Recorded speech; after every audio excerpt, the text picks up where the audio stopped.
Good morning, everyone. Hey, it's Shooter Scott Henderson. Hey, and we are going to just jump into it this morning, do a quick market recap with a couple things, see what me and my cohort Sentinel AI are looking at. Of course, at the end of our presentation, please do review our disclosure. So let's start off with liquidity. It's more visual.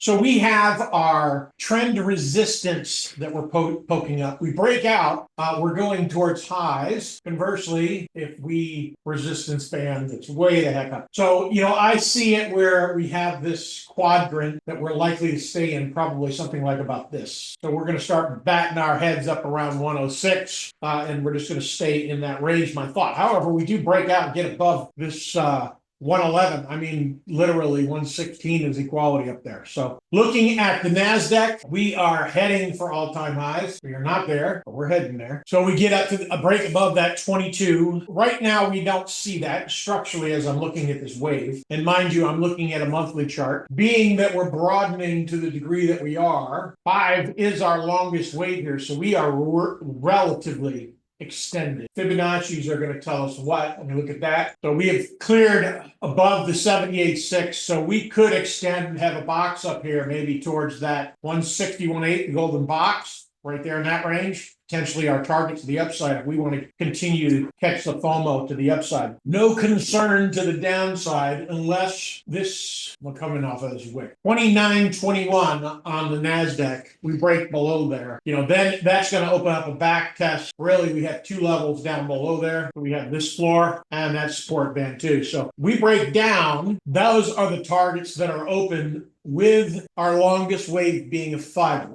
Our 5th way. That indicates that we are way overbought. Let's look at the S&P. I'm using the SPX because it just gives me a better visual. Very similar look. All-time highs are on deck. I wouldn't be surprised if we get it into the close, except for there's a good chance we have a sell just a little bit. Looking at the mound structure that we have here, very confined. We are extending on 3 as far as the RSI structure. So literally this entire wave from March, is one huge mound that has the potential of reverting to the mean. That's close. I mean, it's not a perfect look, but reverting, when I say revert to the mean, when this breaks down, 2618 becomes a likely target, just structurally for the trade. So whether or not we break down at 6566 or we break down now at 61266, there's not a huge difference in how this is going to play out to the downside, because if we go up to that, say, that proverbial 6,600, only because it's playing right on the chart, the 1618 brings us back to 5,500. It's still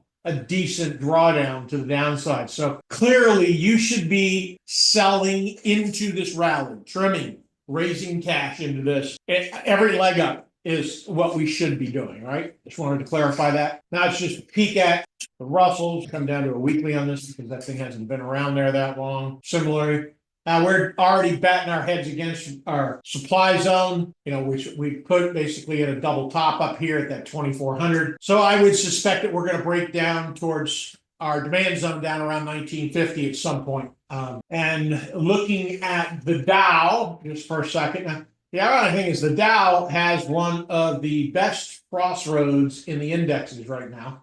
The visual that we're looking at is literally we're right in the middle of the map. We break out, right? Next is the 618 at 51,000. Which is a hell of a move from where we are. So the euphoria, I was trying to find the word, in the look on this chart is simply grand. However, conversely, if we look at, hey, we break down 41,971, we also open up this box down here to 34,000. So that's something that we definitely want to keep in mind. Now, just briefly at the VIX, it's neutral. Let's take a look at crypto. And we have done nothing wrong here. I mean, we're just consolidating within this band. So our resistance band, where we are roughly from our first shelf. Notice how we back test the lows of that breakout. We've already done the lower side test. So maybe get one more, push. But I think this is our last push to the downside before we get back up to and test that 113 target that we're looking for either the later part of this quarter or second quarter next year. Now, there's a lot of buzz on this crypto policy coming out of the White House, so we're watching Ethereum, XRP,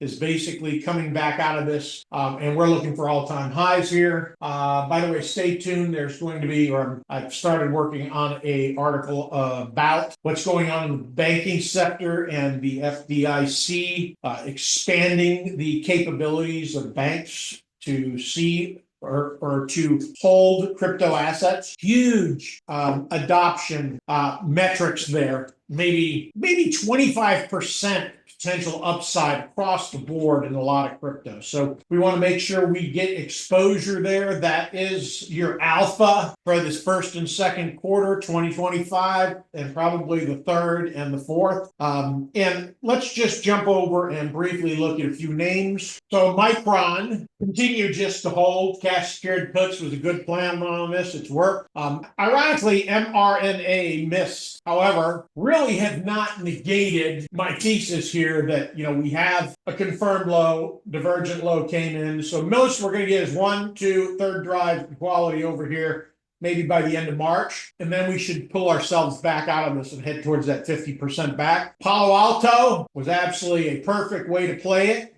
However, we didn't capture most of the upside. But right now we pulled, I think it was $853 a contract out of selling covered calls. Now we're holding cash secured puts on DT midstream, just doing what it's doing, inside base. We're going to get back out of this. By the way, whenever you see this breakdown with a wick that's far south on your candle where you've gotten a flush like we have here, what it's telling us is that this market wants to get back up to these highs. So we're going to back test this 108 and this 109 area and head towards this target at some point. I don't know that we get down towards my preferred buy zone, but that's just my thought on DT midstream. Obviously, this is a stock that has the Trump tailwind, as I'm calling it. All right. Now looking at DraftKings, just boom, needed a better position on than I had. That's for doggone sure. But from our articles, in other words, this is where I'm reviewing the names that were in my recent article in swing trade notes on recommendations to get long. So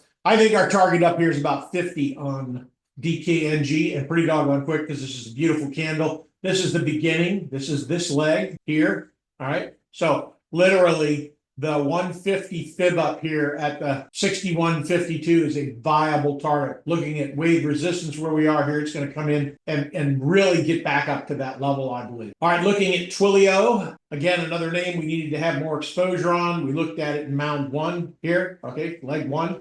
Established, just a nice, solid uptrend. It's getting the bid. It's not slowing down. We are squeezing on volume, aka a short squeeze. I expect that to continue. Now we are going to trim ELF today only because we seem to be waning a little bit. We got up to 78.94 where we are 78. Wait, when the chart doesn't pop, it doesn't pop right. 78.59. We took some partials around 750, I believe it was. But I think we're going to trim out of that because it looks to me like it's waning. Maybe next week I decide to hold. We don't have a lot of conviction in the RSI structure here. In other words, we have that confirmed low here, but we don't have a divergent low below there. I don't want to get stuck on the wrong side of that, but I do like it as a 50% back candidate. Structurally, I just have to decide how I want to hold that. So, 50% back is up to 87, which is where we're structured. We're in those $87 calls. All right. Now, EA. And, this is exactly what I expect from this, right? And that's something I think we need to really expand on in our structure and how we look at trades throughout 2025. We need to put more on EA and ELF because when EA manifests, in other words, this is the setup, this is what we've put on, so we're testing the water, our toes are in the water, we want to make sure we have something on the table for when it goes, because when we get this move like we've received in electronic arts, that push is it's just going to keep going. It's not going to slow down. So this weekly candle implies an insight and we're belling out. So maybe if we get a pullback to 126, that would be where we want to look at and try and move. Now looking at Datadog, it's just broadening out here. I think it breaks down off of this 155. If we get up there, it may only get back up to 150 one more time. So up here around this 153 level, then I think it rolls down. And ultimately my thought is that this is an ABC pattern, A, B, C. All right, let's jump into some fun. Again, Asia, China continues to trend. Target is 42 on FXI. I'm not recalling exactly what the title was, the post that I put in here, but we targeted FXI, KWeb, similar look. I mean, this looks to me like we're just going to continue here. Next target is up there around 45. MCHI was the third one that we targeted in there, continuing head towards that 59. So cash secured puts, at this point, if you haven't entered those, would be a viable alternative. So let's jump into sentiment for a second. And forgive me, I haven't published this yet. This is just my draft today. So we've got FOMC minutes coming up this week, manufacturing, PPI data, options, OPTEC, big expiration coming in. And then we have some oil and geopolitical type risks. So the thought for the week, you're never going to have any answers before making any decisions. So you have to choose A or B. Sometimes we don't even know the right question to ask. Hopefully artificial intelligence helps me solve that a little more, gives me a broader view of what's going on in the markets, which I find that it is. It's just allowing me to absorb a greater degree of information and disseminate that out into how it's going to really come out in the markets. As far as last week, CPI, inflation came in a little hotter than expected. However, we really didn't get the pullback off of that. The only real response we saw in the market was the bond market. So PPI ticked up a little bit. In short, inflation is not transitory at this point. It's not fading, but again, it's not building. So we're sort of in this stagnation area with inflation. And then we have our hot spots like chickens and eggs kind of thing. Retail consumers are still spending. However, I noticed this morning that we have hit the highest percentage of credit card holders making their minimum payments. So that implies that retail consumers are strapped. And META had just absolutely a huge stretch this January, 19 straight days it's been green. Well, gold quietly is making new highs. So at the same time that we have this breadth in the markets like we reviewed, we're also increasing in our concerns that we have because we're getting so overblown. The balloon is full, it's extended just a little bit, and hopefully it doesn't pop. Hopefully we get a orderly retrace, but time will only tell there. So the main highlights, the momentum and growth, we want to focus on defensive inflation hedges. Gold, consumer staples is an area. I think crypto gets going here soon, and we really need to. But at the same time, if that liquidity dries up, we're not. Or if that liquidity doesn't expand. So what's on deck for next week? We got the FOMC minutes, definitely going to be a driver. Manufacturing PPI data again. Even though we have it, I don't see it doing I don't see it doing something different. It's going to continue to do what it's done and stay in that range, I think, off of that. OPTEX is going to be big this week, though. So we want to make sure we're positioned for that. And, energy markets are heating up again. So that, presents an inflationary risk that currently I don't think is being baked in. So we want to be selective in our growth stocks, really how to play this. Small caps, IWM, have much more upside. Find some kind of gold inflationary trades, maybe sell some cash secured puts on GLD. I think is a prudent way to do that. And Bitcoin, I think we want to focus on that FDIC work structurally. So that article, I'm going to suggest that you definitely get going on that. So I look at this as these markets are truly just evolving. I mean, they really are. Artificial intelligence is spreading so quickly, it's insane. However, I'm going to say this. I think the manifestation for me in artificial intelligence is 7x, meaning I'm capable of accomplishing 7 times of what I was able to accomplish prior to this. And when I get organized, I'm talking leaps and bounds. I'm thinking 20x plus, and I may even see a 200x improvement on my own productivity. So I think we want to look at that as spreading across the market. So we want to try and find plays in that area as well. There really is not a lot there. AI as a stock isn't something that really, it's a junk company, so I don't really want to get too aggressive there for that reason. But at the same time, there might be a few trades there. So, well, hopefully this was helpful for you this morning, folks. Great trading. Until next time.